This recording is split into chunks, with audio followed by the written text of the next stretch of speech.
Vamos ya a empezar, vamos a entrar en materia, que tenemos temas de los que hablar. Para Ujú. empezar, me voy a presentar yo, para los que no me conozcáis, soy Irene y trabajo en Payfit como especialista en contenidos y en comunicaciones. Y junto a Alejandro he preparado el webinar que vamos a presentar a continuación. Entonces, antes que nada, me gustaría hablar un poco sobre qué hace Payfit y básicamente por qué ofrecemos este tipo de contenidos. Nosotros somos un software de nóminas y de recursos humanos que básicamente servimos como una alternativa a la gestoría laboral tradicional. Básicamente, pues nuestro objetivo es que se simplifique y se automatice esta gestión y en general todos los procesos de recursos humanos. Entonces, lo que principalmente destaca de aplicar la tecnología a estos temas es que se ofrece una autonomía y una visibilidad que normalmente con las gestorías tradicionales no se tiene. Y además, como sabemos que es un tema complejo y ya como os presentará Alejandro a continuación, hay temas legales de los que hay que estar al tanto, ofrecemos también un asesor, es decir, no está la plataforma y el responsable de la empresa solo, sino que tiene también un experto asignado de Payfit. Entonces, a continuación, os presento a Alejandro, que es quien va a liderar el webinar de hoy. Y él es experto en nóminas y en seguridad social y trabaja con nosotros desde los inicios, así que es básicamente la persona más adecuada para entrar en materia. Rápidamente os pongo lo que vamos a tocar, que Alejandro os dará más en detalle. Y cualquier cosita, como alguna pregunta que ya he visto en el chat, si tenéis dudas, os recomiendo usar la cajita de preguntas, porque esto permite que los demás puedan opinar qué pregunta creen que es más adecuado responder y en caso de ir justitos de tiempo, pues priorizaremos las más votadas, ¿vale? La tenéis, supongo, creo que la tenéis también como yo, abajo a la derecha, ¿vale? Pues nada, sin más dilación, doy paso y dejo totalmente el mando a Alejandro. Adelante. Muchas gracias, Irene. Entiendo que se me oye bien, va a decir estupendamente, ¿no? Pero bueno, bien. Bueno, entonces, Estupendamente. no me voy a entretener mucho porque al final es verdad que, bueno, tenemos unos cuantos temas que comentar y luego se nos va más allá del tiempo que hemos considerado. En principio, vamos a centrar nuestra sesión de webinar en tres temas concretos.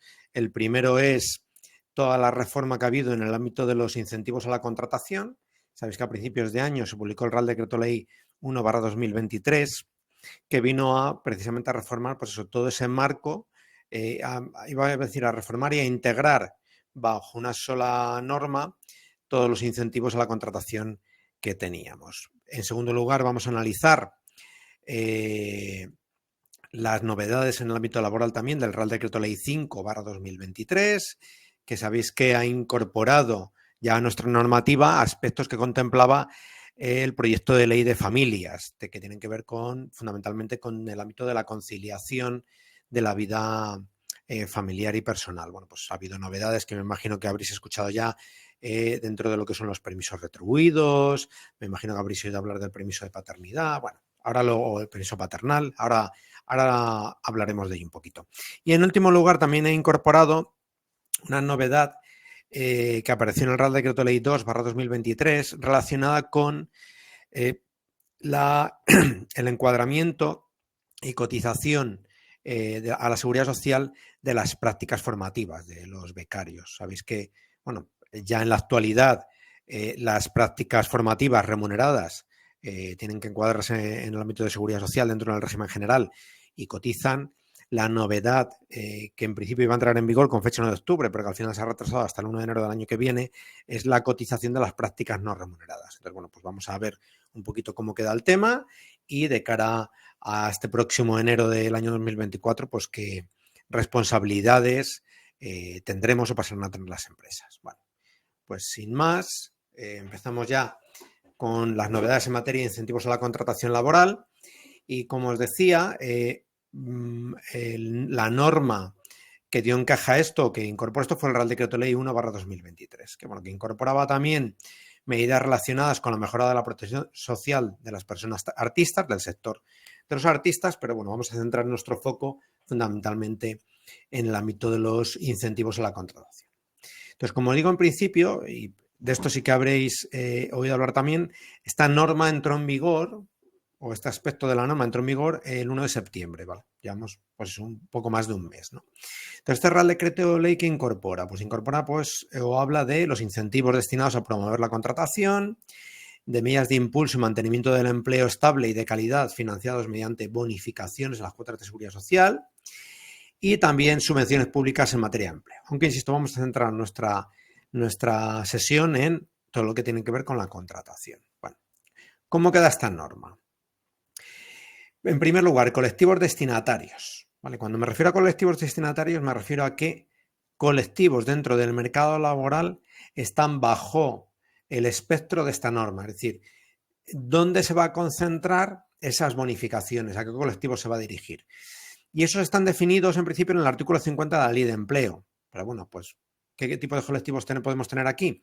Pues podemos tener jóvenes menores de 30 años en situación de desempleo, podemos tener también, por ejemplo, víctimas de violencia de género, el colectivo transexual, minorías étnicas. Bueno, ahí lo cierto es que ese artículo 50 incorpora un volumen relevante de colectivos que estarían bajo el espectro, insisto, de esta norma. Normalmente, además, lo que se va a requerir es el pertenecer a ese colectivo, salvo excepciones muy concretas, es figurar como demandantes de empleo, ¿vale? Es decir, estar desempleados, ¿vale? También van a ser colectivos destinatarios de estos incentivos, como digo aquí, personas trabajadoras que se encuentran en los siguientes supuestos: transformación de contratos temporales en indefinidos, que también están bonificadas, o que vean mejorada su contratación por pasar de un contrato a tiempo parcial a un contrato a tiempo completo, indefinidos a tiempo parcial a indefinidos a tiempo completo, o pasar de un contrato fijo discontinuo a pasar a un indefinido ordinario.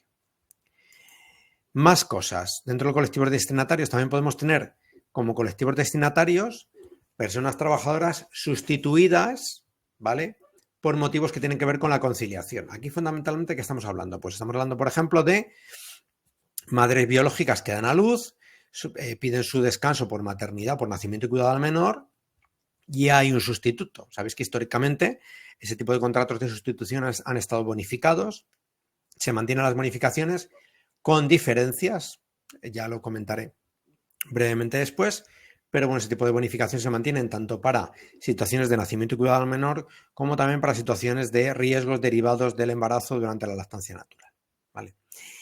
Y también se consideran colectivos destinatarios, como digo aquí, personas trabajadoras que se incorporan como socias trabajadoras o de trabajo a cooperativas o sociedades laborales. Beneficiarios, ¿vale? Es decir, ¿qué organizaciones se van a beneficiar de estas bonificaciones que van dirigidas a los colectivos estos que citaba antes destinatarios? Pues bueno, evidentemente empresas, trabajadores por cuenta propia o autónomos y también sociedades laborales o cooperativas por la incorporación de socios trabajadores. Y por último también entidades públicas y privadas sin ánimo de lucro. El sector público por definición está excluido, salvo centros especiales de empleo públicos, empresas de inserción participadas por las administraciones o universidades u organismos de investigación titulares de la unidad investigadora, ¿vale? Pero evidentemente lo que nos puede interesar fundamentalmente, empresas. Requisitos. Vamos a entrar ya en la materia y vamos a analizar, por un lado, los requisitos, y hay alguno novedoso y relevante que vamos a tener que tener en cuenta.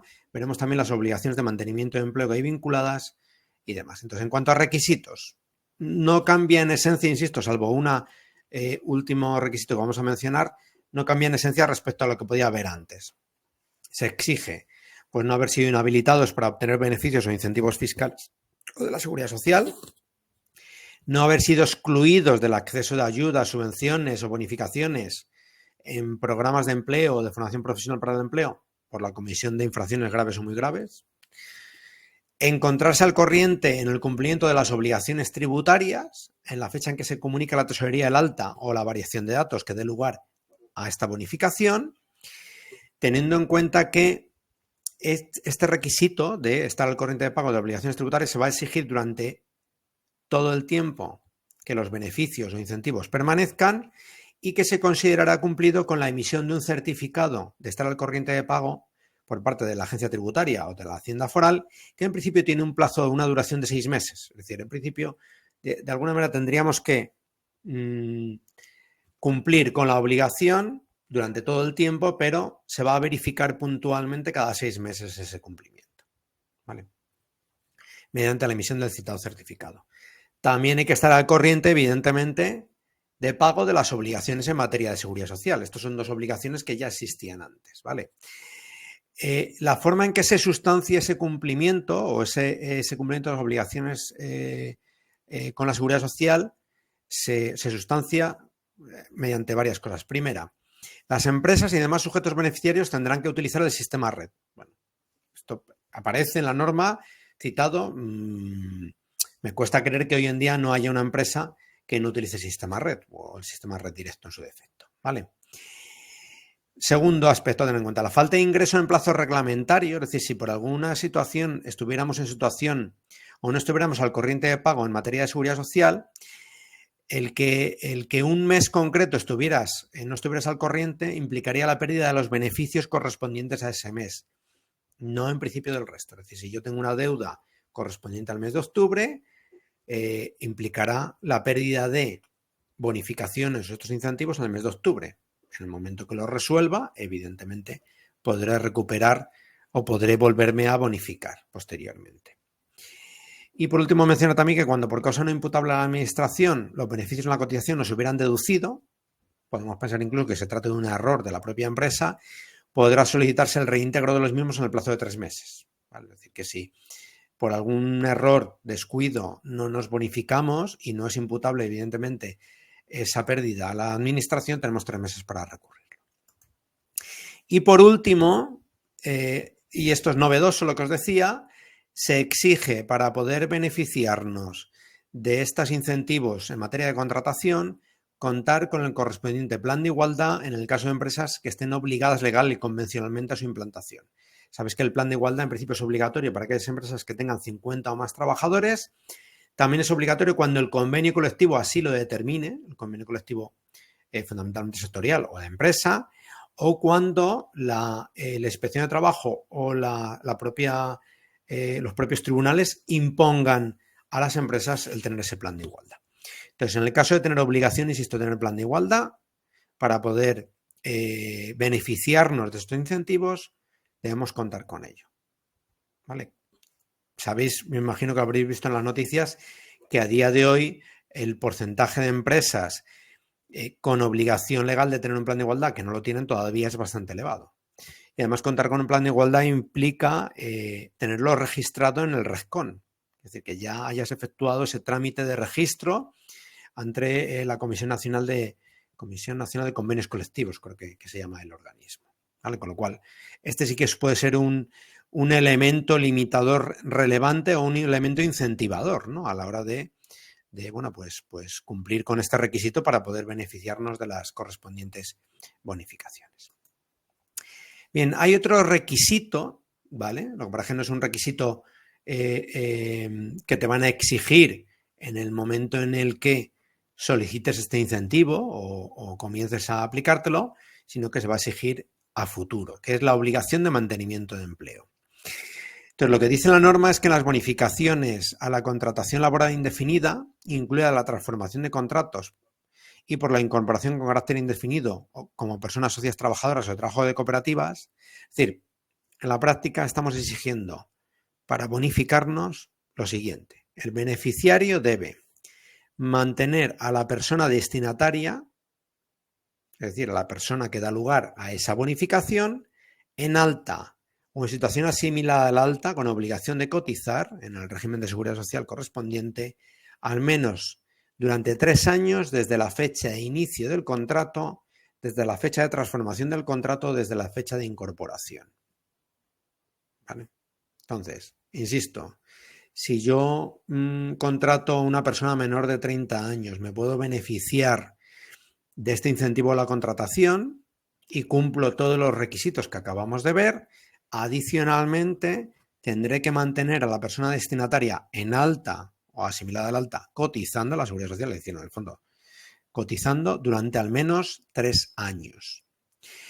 Hay excepciones a esta regla, evidentemente. No se tendrán en cuenta estos efectos, las extinciones de contrato que se produzcan por despidos por causas objetivas. Fijaos lo que esto está sacado del texto normativo. Despidos por causas objetivas que no hayan sido declarados o reconocidos como improcedentes. Es decir, en la práctica no se tendría en cuenta esta exigencia de mantenimiento de 3 años si tuvieras que despedir a esta persona que has contratado y que te permite bonificarte, si el despido es por causas objetivas y finalmente es declarado procedente. O no que fuera declarado, sino que sea procedente. ¿Vale? En ese caso, si no cumples el requisito o este mantenimiento de empleo durante 3 años, no habría problema.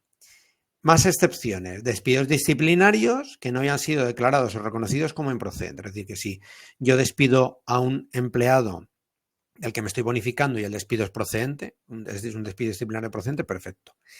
También sería excepción despidos colectivos que no hayan sido declarados no ajustados a derecho.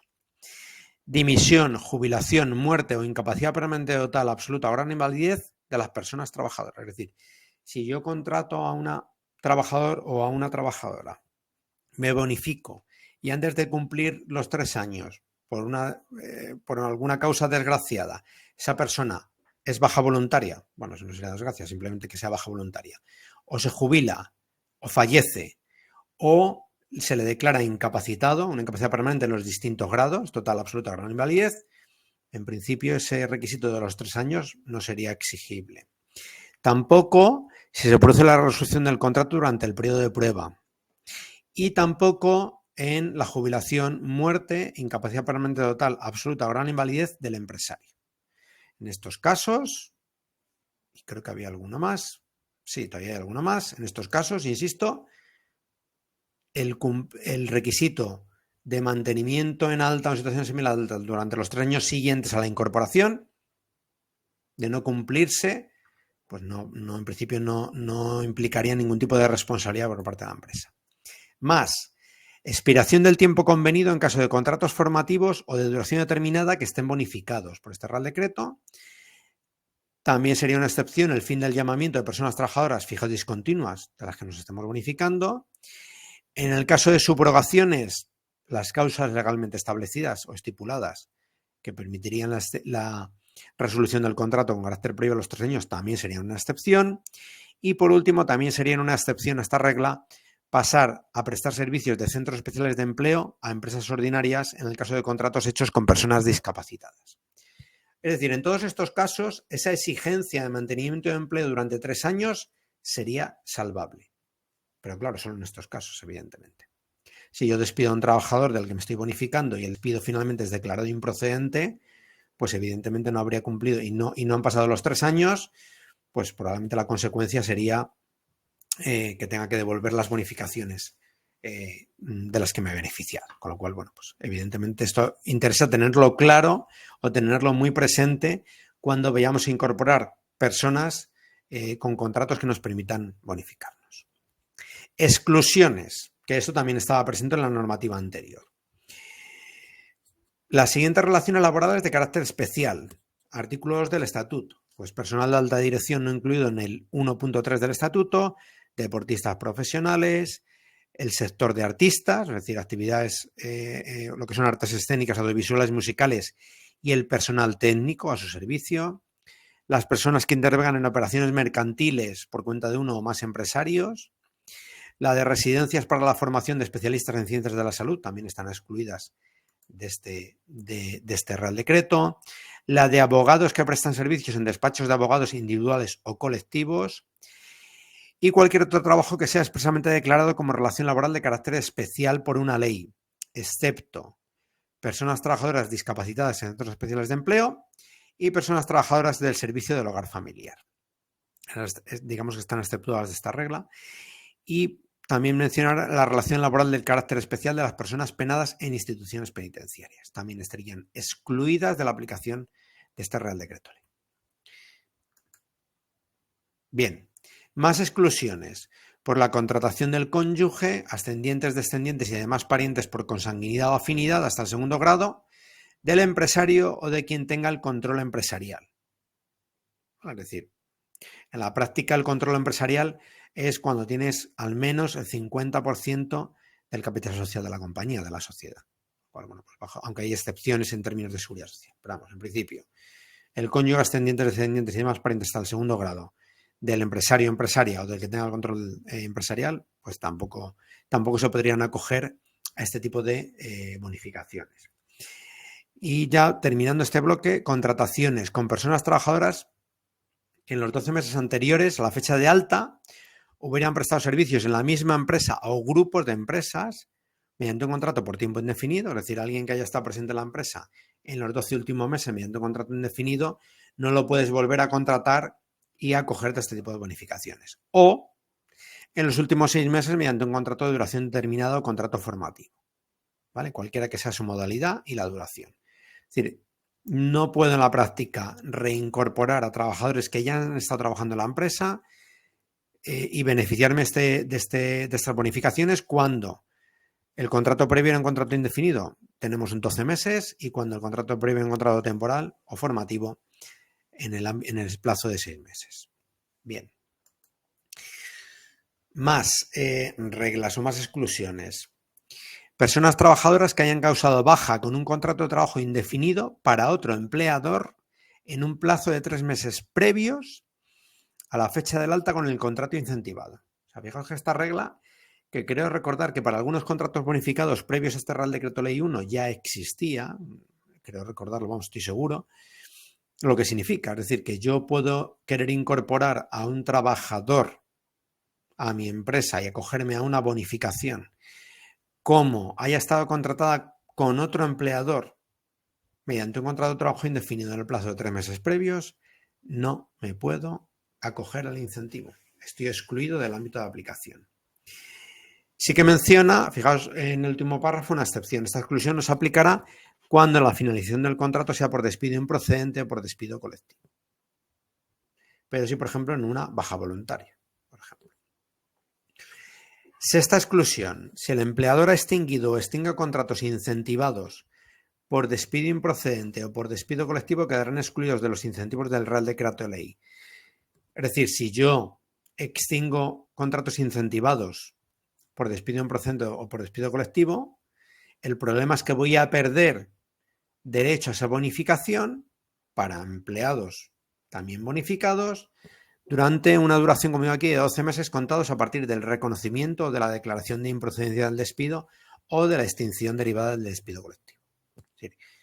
Insisto, si yo extingo el contrato de un trabajador, un contrato bonificado por despido improcedente o por despido colectivo, voy a perder en otra persona que tenga un contrato incentivado, voy a perder la bonificación durante un plazo de 12 meses. Bien, duración y cuantía de las bonificaciones. Las bonificaciones se aplicarán respecto al importe de las aportaciones empresariales a la cotización a la Seguridad Social por contingencias comunes, profesionales o conceptos de recaudación conjunta, con el límite, evidentemente, del 100% de las cuotas.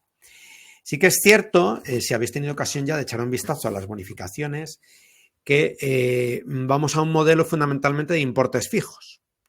Históricamente las bonificaciones o con mayor frecuencia eran un porcentaje, en muchos casos de las cuotas, y ahora vamos a un modelo en el cual lo que se determina es un importe fijo. Es un importe fijo, entonces la bonificación es un importe. ¿Vale? La cuantía que vemos en la propia norma se fija para cada mes natural completo. De tal manera que si yo comienzo a bonificarme un contrato indefinido que se celebra el día 15, pues si la bonificación es de 300 euros y me empieza a bonificar, perdón, el día 15 no, el día 16, pues me bonificaré 150, es decir, la mitad. Es decir, el mes cuando el incentivo no se puede aplicar al mes completo, pues se calculará en proporción, ¿vale? Pero en la práctica lo que aparece en la norma es el incentivo para el mes completo. La cuantía de las bonificaciones se establece para contrataciones a tiempo completo, lo mismo. Es decir, si yo tengo un contrato a tiempo parcial, siempre en proporción a la parcialidad, el cálculo de la bonificación. Es verdad que en la práctica sabéis que las bonificaciones las calcula la propia Seguridad Social tras presentar los seguros sociales, los ficheros de bases, con lo cual nos va a venir calculada, pero evidentemente nuestras aplicaciones de nóminas también tienen que calcularlas. Contratos a tiempo parcial. Aquí también hay un tema importante. La cuantía de la bonificación se reducirá siempre en proporción a la jornada, sin que la jornada pueda ser inferior al 50% de la jornada de un trabajador a tiempo completo comparable. Es decir, cuando la jornada de trabajo sea inferior al 50%, no se aplican las bonificaciones.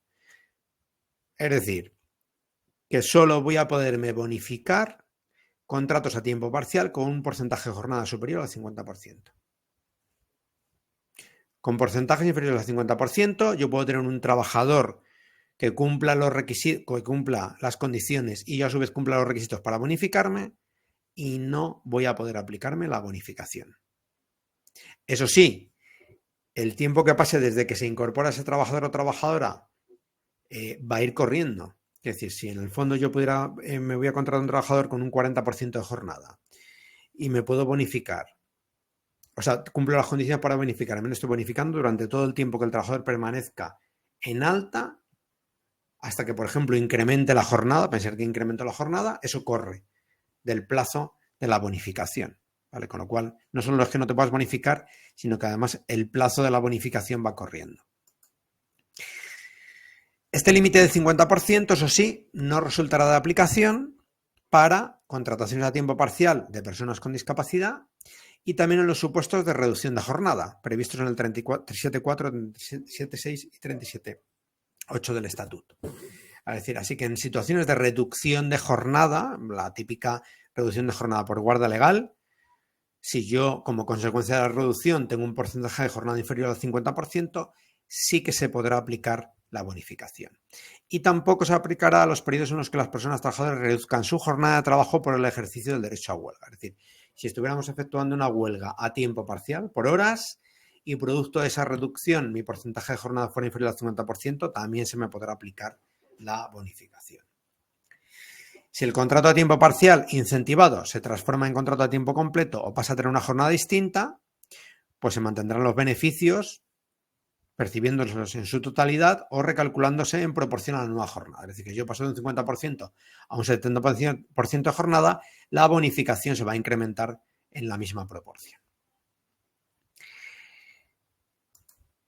Bien, os he traído aquí algunos ejemplos de las bonificaciones que en principio la norma está contemplando.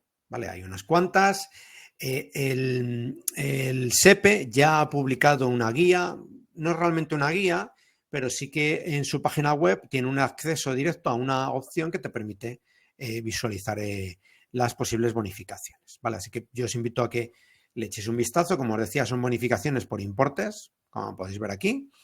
Y bueno, pues nada más. O sea, sí que os invito, insisto, a que reviséis, insisto, accedéis a la página web del SEPE y busquéis incentivos a la contratación. Está actualizado ya 1 de septiembre.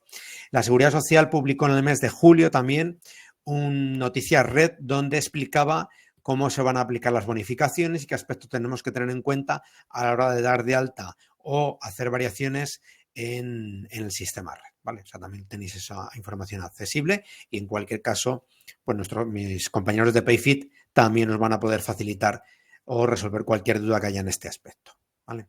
Bueno, pues vamos a pasar esto sin más, que no me quiero entretener, que veo que se me echa el tiempo encima.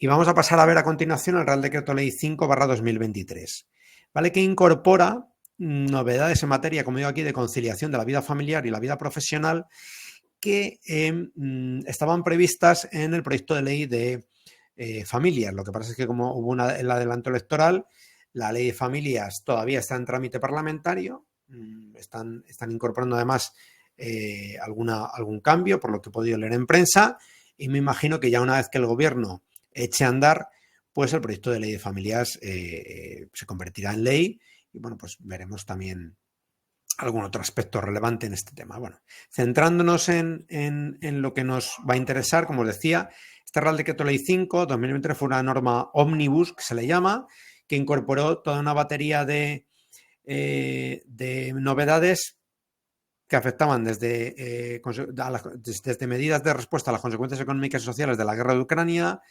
medidas también de apoyo a la reconstrucción de la isla de Palma y luego también la transposición de directivas, esto es lo que nos interesa, en materia de sociedades mercantiles, pero también en materia de conciliación de la vida familiar y la vida profesional de los progenitores y cuidadores. que es, como digo aquí entre paréntesis, la transposición de los derechos de conciliación que contiene la Directiva 2019/1158, ¿vale? Del 2019. Bien, vamos a aspectos concretos. En primer lugar, novedades. Artículo 4 del Estatuto. ¿Vale? El artículo 4 del Estatuto, que habla de derechos laborales, incorpora al derecho de las personas trabajadoras a no ser discriminadas por sexo, incluido el trato desfavorable dispensado a mujeres u hombres por el ejercicio de los derechos de conciliación o corresponsabilidad de la vida familiar y laboral. ¿Qué significa esto en la práctica? Que un trabajador o una trabajadora no podrá ser discriminado, ¿vale?, por el ejercicio, por ejemplo, del derecho a la reducción de jornada por resguardo legal, por el derecho de adaptación de jornada por también conciliación de la vida familiar, por acceder a un permiso parental, por disfrutar de unos permisos retribuidos concretos, ¿vale? A eso se refiere esta novedad que se introdujo en el artículo 4. Más, derecho de adaptación de jornada. El derecho de adaptación de jornada se introdujo en la redacción previa a este Real Decreto 5 allá por el año 2019, ¿vale? Y sabéis que este derecho de adaptación de jornada consistía en la posibilidad de adaptar la duración y distribución de la jornada, adaptar la ordenación del tiempo de trabajo y adaptar la forma de prestación, incluido el teletrabajo, ¿vale? ¿Para qué? Pues para hacer efectivo ese derecho de conciliación de la vida familiar y personal, ¿vale? Bueno, pues digamos que con este Real Decreto Ley 5 se le da una vuelta de tuerca a este derecho y se amplía el derecho a personas que tengan necesidades de cuidado respecto a hijos e hijas mayores de 12 años. Hasta ahora era para hijos o hijas menores de 12 años. Bueno, pues se amplía también a hijos o hijas mayores de 12 años que tengan o que requieran necesidades de cuidado, ¿vale? Insisto con la coletilla. Es decir, no es un derecho per se si tengo hijos o hijas mayores de 12 años, no. Tengo que tener hijos o hijas menores de 12 años que tengan necesidades de cuidado, ¿vale? Con lo cual no es, insisto, un derecho de base. También que tengan necesidades de cuidado respecto a el cónyuge o la pareja de hecho. Fijaos que esto sí que es novedoso. Se introduce con este Real Decreto Ley la figura de la pareja de hecho en el Estatuto de los Trabajadores. Y veremos que no solo en este artículo concreto, ¿vale? En la práctica, sabéis que hoy en día ya había un porcentaje muy elevado de convenios colectivos que en los apartados destinados a los permisos retribuidos ya reconocían a la pareja de hecho las mismas ventajas o derechos que un cónyuge, pero el estatuto no lo reconocía. Bueno, pues este Real Decreto Ley 5 para 2023 ha significado la incorporación de esta figura a estos derechos de conciliación, ¿vale? Entonces, volviendo otra vez al principio, lo que os decía, se amplía el derecho a personas que tengan necesidades de cuidado respecto a hijos o hijas mayores de 12 años, cónyuge o parejas de hecho, familiares por consanguinidad hasta el segundo grado de la persona trabajadora y otras personas dependientes cuando en este último caso convivan en el mismo domicilio. Fijaos que aquí estamos introduciendo otra figura importante que es el conviviente. Es una persona que no es familiar, no es ni mi hijo, ni mi hija, ni mi cónyuge, ni mi pareja de hecho, ni es mi familiar por consanguinidad, pero que en mi mismo domicilio. Es decir, podría ser, por ejemplo, un ascendiente, un padre o una madre de mi pareja, que sería en todo caso familiar por afinidad, no por consanguinidad. O podría ser, por ejemplo, el hijo de mi pareja, que es un hijo de un anterior matrimonio, por ejemplo, ¿vale? Entonces, como os digo, otras personas dependientes, cuando en este último caso convivan en el mismo domicilio y que por razones de edad, accidente o enfermedad no puedan valerse por sí mismo, debiendo justificar las circunstancias en las que se fundamenta la petición, ¿vale? Seguimos, porque este artículo 34.8 también ha tenido más cambios. Siguiente, en ausencia de determinación por parte del convenio, el proceso de negociación entre la empresa y la persona trabajadora tendrá que desarrollarse en un plazo máximo de 15 días. Antes eran 30, ¿vale? Esto significa que si yo en mi empresa recibo una solicitud de adaptación de jornada de un trabajador, tengo un plazo máximo de 15 días para valorar si acepto o no esa petición, para de no aceptarla, negociarla con ella o en su caso rechazarla, ¿vale? Pero insisto, el plazo antes era 30 días, ahora pasa a ser 15 días. El silencio de la empresa durante esos 15 días es positivo. Es decir, que si yo recibo una petición de adaptación de jornada de un trabajador en mi empresa y en el plazo de 15 días desde la recepción no contesto, se entiende que la empresa ha aceptado la petición. Finalizado el proceso de negociación, la empresa por escrito comunicará la aceptación, una propuesta alternativa que posibilite las necesidades de conciliación o la negativa a su ejercicio. En estos dos últimos casos, como digo aquí, se tendrá que explicar las razones objetivas en las que se sustenta o la negativa o el planteamiento de alternativas. ¿Vale? Eso sí que se requiere. En cualquier caso, recordaros que la adaptación de jornada no es un derecho, en este caso, equivalente o equiparable a la reducción de jornada. La reducción de jornada, salvo circunstancias muy excepcionales, la empresa podría rechazarlas. En el caso de la adaptación, el trabajador o trabajadora tiene que acreditar las circunstancias que le llevan a realizar la solicitud. Es decir, imaginar, por ejemplo, algún ejemplo se me ocurre, trabajador que trabaja en horario nocturno, requiere a la empresa volver a trabajar en horario diurno porque necesita atender a su padre o a su madre, que depende de él y que convive con él, en horario nocturno, porque no tiene a nadie que se quede con él. Bueno, pues si puede acreditar esa circunstancia, en principio la empresa tendría que aceptar esa adaptación. Pero insisto, se tienen que acreditar los motivos y razones que nos llevan a solicitarla. Bien, continuando con el hilo conductor. Cuando la persona trabajadora quiera regresar a la situación anterior por concurrir un cambio en sus circunstancias personales o familiares, la empresa solo podrá denegar el regreso a la situación anterior cuando existan razones objetivas motivadas por ello. Y ya por último en este apartado, las adaptaciones de jornada que se estuvieran aplicando a la entrada en vigor del Real Decreto Ley van a mantener evidentemente su vigencia, ¿vale? Siendo de aplicación a las mismas la nueva redacción del artículo 34.8, sobre todo o en particular en lo relativo al regreso a la situación anterior, es decir, al párrafo anterior. Seguimos avanzando. Dejamos a un lado la adaptación y pasamos a los permisos retribuidos, artículo 37.3 del Estatuto. Y aquí empezamos con el permiso por matrimonio, que incorpora también a la pareja de hecho. Insisto, lo que en la práctica ya muchos convenios colectivos contemplaban, se incorpora al Estatuto. Es decir, se amplía el permiso por matrimonio al registro de parejas de hecho. Un detalle importante que a alguno igual se le ocurre. Si tenemos un trabajador o una trabajadora que solicita el permiso por matrimonio tras registrarse como pareja de hecho en el registro de la comunidad autónoma correspondiente, no podrá volver a disfrutar de ese permiso por matrimonio si luego se casa, si posteriormente se casa. Es decir, respecto al mismo cónyuge, solo se puede disfrutar una sola vez. Respecto a la misma persona, vamos a hablar de forma adecuada. Bien, siguiente. Se amplía a 5 días el permiso por accidente o enfermedad grave, hospitalización o intervención quirúrgica sin hospitalización que precise reposo domiciliario. Recordar que antes era un permiso en el estatuto de 2 días, ampliables a 4 en caso de desplazamiento. Eso desaparece y pasan a ser 5 días con o sin desplazamiento. Además, se amplía el ámbito a la pareja de hecho, es decir, también se podrá solicitar este permiso respecto a mi pareja de hecho y a personas que convivan con la persona trabajadora en el mismo domicilio y que requieran el cuidado efectivo de aquella. Insisto, incorporamos aquí a la figura del conviviente, ¿vale? Que antes no existía, ¿vale? Tercera novedad, se amplía el ámbito de aplicación del permiso por fallecimiento a la pareja de hecho, que antes no estaba contemplado tampoco. El permiso por fallecimiento sigue siendo 2 días laborables, 2 días, ampliables a 4 en caso de desplazamiento, ¿vale? Aquí no pasamos a 5, seguimos con 2, 4, pero eso sí, se amplía el ámbito de aplicación a la pareja de hecho. Seguimos. Permiso de lactancia.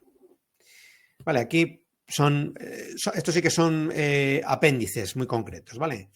Entonces, en el caso del permiso por lactancia no cambia nada, excepto esto que os voy a mencionar. Cuando 2 personas trabajadoras de la misma empresa ejerzan este derecho por el mismo sujeto causante, la empresa podrá limitar su ejercicio simultáneo por razones fundadas y objetivas de funcionamiento de la empresa, debidamente motivadas, debiendo en tal caso la empresa ofrecer un plan alternativo que asegure el disfrute de ambas personas trabajadoras y que posibilite el ejercicio de los derechos de conciliación. Es decir, es un aspecto muy concreto, es decir, cuando la misma empresa y respecto al mismo sujeto causante trabajen 2 personas trabajadoras y requieran el ejercicio del permiso de lactancia. Entonces, la empresa en este caso sí que podrá limitar su ejercicio simultáneo, pero fijaos que tiene que ofrecer un plan alternativo.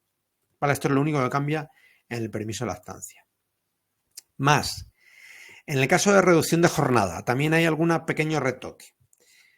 En el caso de reducción de jornada, artículo 37.6, se amplía la posibilidad de pedir una reducción de jornada para quien precise encargarse del cuidado directo del cónyuge o pareja de hecho, esta es la novedad, y familiares consanguíneos de la pareja de hecho, que por razones de edad, accidente o enfermedad no puedan valerse por sí mismos y que no desempeñen actividad retribuida. Es decir, se incorpora, insisto, en la práctica a este artículo concreto el cónyuge, la mención al cónyuge de la pareja de hecho o familiares consanguíneos de la pareja de hecho. Y se añade también una coletilla en este propio artículo 37.6, que es la que os leo a continuación. En el ejercicio de este derecho se tendrá en cuenta el fomento de la corresponsabilidad entre mujeres y hombres y, asimismo, evitar la perpetuación de roles y estereotipos de género. Es decir, en la práctica, el legislador lo que está invitando es a que, bueno, pues de alguna manera, el ejercicio de este derecho, en el ejercicio de este derecho hay un reparto equilibrado entre hombres y mujeres y que no sea un ejercicio de un derecho vinculado fundamentalmente o históricamente a las mujeres. Veremos esto cómo se traduce en la práctica, pero bueno, el legislador esa intención tiene. Bien, novedad. Artículo 37.9, fuerza mayor familiar. Este es un permiso retribuido, que es novedad, que es nuevo. Entonces establece un permiso retribuido por horas de fuerza mayor cuando sea necesario por motivos familiares urgentes e imprevisibles, relacionados evidentemente con familiares o convivientes, en caso de enfermedad o accidente que hagan indispensable su presencia inmediata. Máximo el equivalente a 4 días al año. Esto es un permiso retribuido por horas, ¿vale? Pero que tendrá una duración máxima de 4 días al año. ¿Para qué está pensado esto? A mí siempre, cuando pienso en ello, siempre se me ocurre el mismo ejemplo. Madre o padre con hijos en edad escolar, recibe una llamada del colegio comunicándole que, pues, que al hijo le han abierto la cabeza, hablando en plata. Y, bueno, pues evidentemente tienes que salir corriendo al colegio o al hospital o a donde hayan trasladado al niño. Bueno, pues para este tipo de circunstancias está pensado este tipo de permisos. Pero está pensado para ese momento concreto, es decir, el momento es en el que me desplazo, tengo que acudir igual al hospital o tengo que ir a recoger al niño y llevármelo al hospital. Y bueno, pues en ese espacio de tiempo. Es decir, porque si luego ya habláramos de que hay una intervención quirúrgica o hay una intervención quirúrgica con o sin hospitalización, bueno, pues ya tendríamos la cobertura del artículo 37.3 del permiso que acabamos de ver, ¿vale? Más, excedencia por cuidado de hijos o familiares. Bueno, la excedencia por cuidado de hijos o familiares también se podrá solicitar para el cuidado del cónyuge o la pareja de hecho, es decir, se incorpora a este colectivo esas y también se añade un texto, el que acabamos de ver, en la lactancia, es decir, cuando 2 o más personas trabajadoras de la misma empresa ejerzan este derecho por el mismo sujeto causante, la empresa podrá limitar su ejercicio simultáneo por razones fundadas o objetivas y, eso sí, ofrecer un plan alternativo. Más novedades. Suspensión del contrato de trabajo con reserva del puesto. Entonces, en los supuestos de nacimiento y cuidado del menor, adopción, guarda con fines de adopción o acogimiento, en el caso de familias monomarentales o monoparentales, es decir, cuando hay una única persona progenitora, este o esta podrá disfrutar de las ampliaciones completas previstas para familias con 2 progenitores. Entonces, son estos 2 casos. Cuando el hijo o hija sea discapacitado, es decir, haya nacido un hijo o una hija y sea discapacitado, podrá disfrutar de una ampliación de ese permiso por nacimiento y cuidado al menor de 2 semanas. Cuando hay 2 progenitores, es una semana uno y una semana otro. En el caso de haber un solo progenitor, disfrutará ese único progenitor de las 2 semanas. Y este mismo caso es extensible al nacimiento, adopción, guarda con fines de adopción o acogimiento múltiple. Es decir, en caso de parto múltiple, esas 2 semanas que se repartían entre los 2 progenitores, en el caso de un solo padre o madre, le corresponderá a ese o a esa las 2 semanas completas. Más,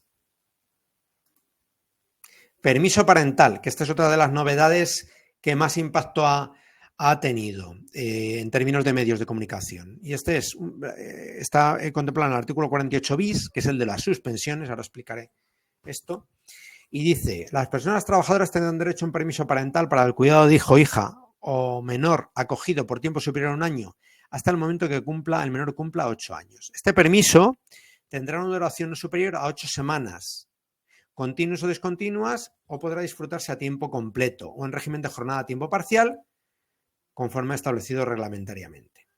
Vale, este permiso de 8 semanas es un permiso de 8 semanas no anual, sino es 8 semanas desde que el menor nace hasta que cumple 8 años. ¿Vale? Corresponderá a la persona trabajadora especificar el fecha de inicio y fin del disfrute, que lo puedes fraccionar, es decir, imagínate un año coge una semana, otro año coge otra semana o lo que sea, debiendo en su caso así comunicarlo con una antelación de 10 días a la empresa, ¿vale? Salvo fuerza mayor. ¿Qué más respecto a este permiso? Importante. La norma, perdonad que avance, porque además ya veo que voy un poquito justo de tiempo.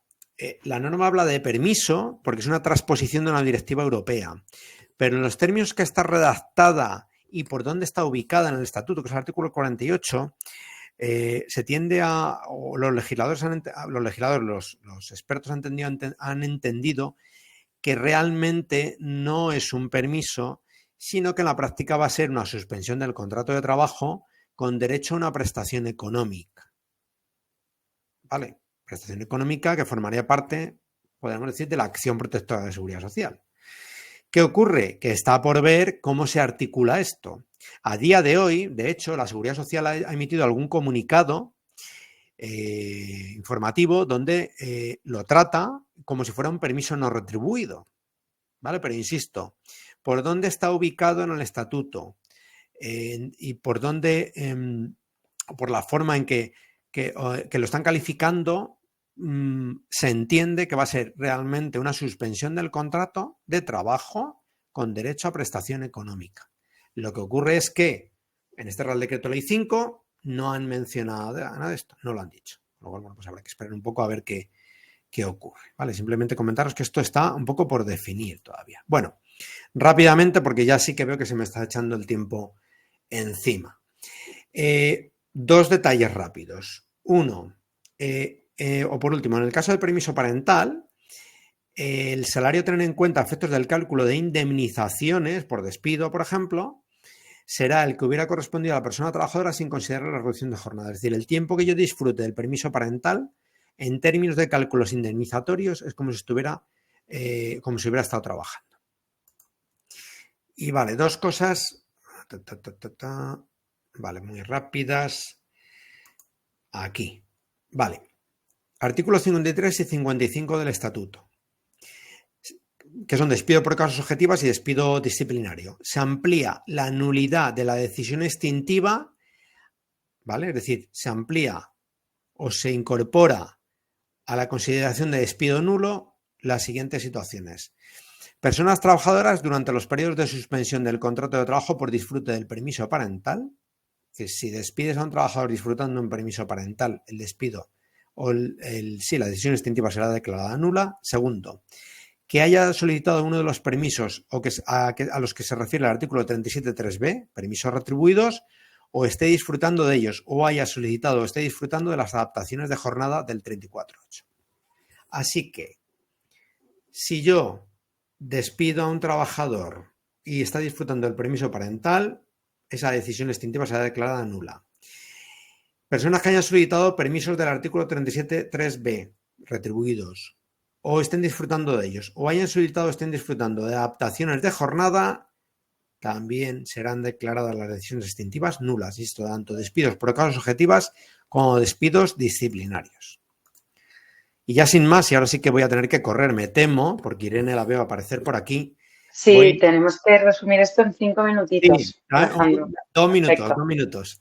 Genial. Voy a hablar en último lugar de la inclusión e incorporación a la seguridad social de las prácticas formativas. Entonces, lo relevante aquí es la inclusión a partir del 1 de enero del 2024 de las prácticas formativas no remuneradas. A día de hoy, y eso no va a variar, las prácticas formativas remuneradas hay que encuadrar a esos estudiantes dentro del sistema de seguridad social como asimilados al régimen general y cotizan en función de unas cuotas fijadas que son las que tienen de referencia los contratos formativos. Los contratos formativos para en alternancia. Bueno, ¿qué ocurre con las prácticas formativas no remuneradas? Bueno, lo digo aquí muy rápidamente. Primero, va a ser responsable en términos de seguridad social la empresa en la que realicen las prácticas o el centro formativo. Es decir, puede ser el centro formativo el responsable de darlos de alta en seguridad social. ¿Vale? También cabe esa posibilidad porque la norma lo contempla. En el momento que tengamos colectivos de este tipo, tenemos que solicitar a la seguridad social un código cuenta de cotización específico. ¿Vale? Al estudiante en prácticas no remuneradas hay que darlo de alta en seguridad social y darlo de baja. Tenemos un plazo de 10 días naturales. Esto sí que cambia respecto a la regla general. Más cositas. Evidentemente, solo se cotiza por cuota empresarial. El estudiante o la estudiante no tiene remuneración, por lo tanto, solo le corresponde a la empresa cotizar. Se va a cotizar por contingencias comunes y contingencias profesionales. Se excluye la cotización de incapacidad temporal por contingencias comunes, el MEI, desempleo, formación profesional y FOGASA. Las cotizaciones van a ser cuotas empresariales por cada día en alta, 2,36 euros de contingencias comunes y 0,29 euros por contingencias profesionales. ¿Vale? Y la cotización, ¿vale?, se tendrá que efectuar cada 3 meses. ¿Vale? Hay que presentar, digamos que los ficheros de solicitud de borrador cada 3 meses. Y ya por último, ya me callo, 2 cosas. Una, hay que comunicar a la seguridad social los días que el estudiante realice las prácticas. Hay una vía a través del sistema red para hacerlo. Y 2, estas prácticas van a estar bonificadas en un 97% de la cuota de contingencias comunes. Es decir, en la práctica el coste para la empresa va a ser residual. Es decir, aquí tengo un ejemplo y con esto ya termino. Un estudiante en prácticas no remuneradas que realice 23 días de prácticas en el mes, el coste para la empresa van a ser 8,12 euros, aplicando la bonificación. Con lo cual, es verdad que los costes en términos cuantitativos van a ser, insisto, muy pequeños, ¿vale? Con lo cual, bueno, pues que no nos asuste esta circunstancia si estamos valorando incorporar estudiantes en prácticas, por ejemplo, procedentes de una formación profesional, porque, insisto, los costes no van a ser relevantes. Quizás sea más la implicación en términos administrativos. Bueno, ya me callo, ya no digo más. Nada, perfecto, Alejandro. Hemos intentado resumirlo, pero es que había mucha materia de la que hablar. Sí, correcto. Antes que nada, vamos ahora a responder las 2 preguntas más votadas, que hay 2 claras ganadoras. Vale. Pero antes que nada decir que las que no se respondan las vamos a responder y las vamos a publicar en nuestro LinkedIn. Tardaremos quizá un día o 2, pero tendréis ahí todas las respuestas, ¿vale? Entonces, vamos allá. De la que hay más duda, dice Alejandro y también dice Laura, los 5 días, el disfrute del permiso retribuido de 5 días, ¿son días laborables o naturales? Laborables. La doctrina del Tribunal Supremo ya desde el año 2016 o 18 ya dejó muy claro que los permisos retribuidos se tienen que disfrutar en días laborables, puesto que en un día no laborable no tienes esa necesidad precisamente de ausentarte para atender a una necesidad personal o familiar. Con lo cual, esos 5 días son laborables, sí, correcto. Fantástico. También nos comenta Isabel, no sé si necesitas más contexto, que si no mantienes a un empleado 3 años de alta, se tendrían que devolver las bonificaciones. Claro, a ver, en principio esa exigencia, esa obligación de mantenimiento del empleo, con las excepciones que hemos mencionado, de no cumplirla, va a llevar aparejado, evidentemente, la devolución de las bonificaciones. Sí. Vale, y vamos a añadir una extra. Dice Laura Nieto, en los casos en los que una persona nos pida el permiso parental antes de que haya regulado bien, ¿cómo lo aplicamos? Pues en principio es que es una suspensión del contrato. Es decir, ¿qué significa una suspensión del contrato? Es una situación en la cual el trabajador no presta servicios, ¿vale? No tiene remuneración, por lo tanto. ¿Qué ocurre? Y ahí es donde te digo que hay un cierto no es que haya un cierto debate, sino que el legislador, digamos que no ha estado del todo fino, porque yo sí he visto una comunicación de la Seguridad Social donde lo están considerando como un permiso no retribuido. Entonces, ¿qué implica eso? Un permiso no retribuido lo que implica es que le tienes que mantener en alta en seguridad social, cotizando por la base y tope mínimo. Y cotizando exclusivamente a la empresa, claro. Vale, es decir, habría que comunicar un tipo de inactividad en seguridad social y cotizar. Pero, dicho esto, que esto, insisto, es una comunicación que he visto de una dirección provincial de tesorería, lo que dicen los juristas es, oiga, que es que no es un permiso no retribuido, es que está en el artículo 48 bis, es una suspensión del contrato en los términos que está redactada la ley y todo invita a pensar que esa denominación de permiso viene de la transposición de la directiva europea, pero que no va a ser eso, que va a ser realmente una suspensión del contrato con derecho a retribución. ¿Qué haría yo en la práctica a día de hoy si alguien me lo pide? Yo lo trataría como un permiso no retribuido. Te mantengo en alta en seguridad social, cotizando por base y tope mínimo y comunico el tipo de inactividad. No vas a cobrar nada, no vas a trabajar, no vas a cobrar nada y cuando finalice el permiso te reincorporas. Yo es lo que haría, a día de hoy, en ausencia de más detalle. ¿Vale? De más detalle por parte del legislador. Yo confío que una vez que se apruebe la ley de familias, pues me imagino que incorporarán ahí ya o lo terminarán de rematar, porque lo cierto es que si el objetivo es que sea un permiso, perdón, sea una suspensión del contrato con derecho a prestación, pues no nos dejes ahí en esta situación que no sabemos muy bien a qué atenernos, ¿sabes? Genial. Vale, pues sintiéndolo mucho con un poquito de retraso, no podemos acabar de responder todas las preguntas, pero bueno, como siempre y como ya he dicho, las responderemos por escrito y las Sí. compartiremos en nuestro LinkedIn de aquí un par de días. ¿De acuerdo? Perfecto. Así que mil gracias, Alejandro, como siempre, súper claro en tus explicaciones y muchas gracias a todos por asistir. Nos Perfecto, veremos de igual. nuevo Muchas en gracias otro a webinar. todos. Adiós. Adiós, que tengáis buen día.